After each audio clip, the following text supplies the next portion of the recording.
அவன் கர்த்தருக்கு முன்பாக பெரியவனாய் இருப்பான். திராட்சரசமும் மதுவும் குடியான். தன் தாயின் வயிற்றில் இருக்கும் போதே பரிசுத்த ஆவியினால் நிரப்பப்பட்டிருப்பான். யாரு?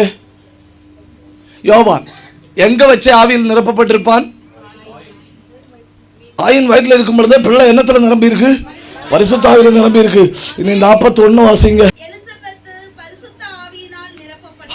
இப்பதான் 15வது வசனத்துல சொல்லியிருக்கு பிறக்காத பிள்ளை ஆவியில நிரப்பப்பட்டது.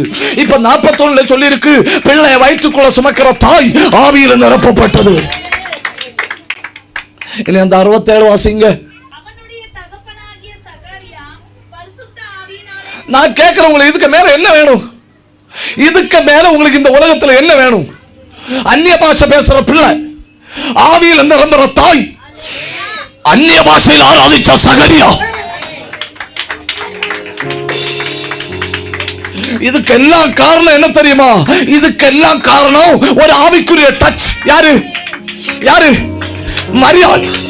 ஒரு ஆவிக்குரிய டச் ஒன்னை எங்கேயாவது கொண்டு போறாருன்னா அங்க சில கட்டுகள் உடைய போகுது. இதுக்கெல்லாம் காரணம் ஒரு பெண்மணி 150 கிலோமீட்டர் கடந்து வந்ததுனால அந்த வீடு மொத்த அபிஷேகம்.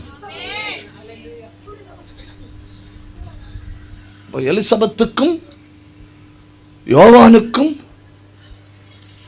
சகரியாவுக்கும் அந்த நேரத்தில் அவங்களை சுமந்த வேர்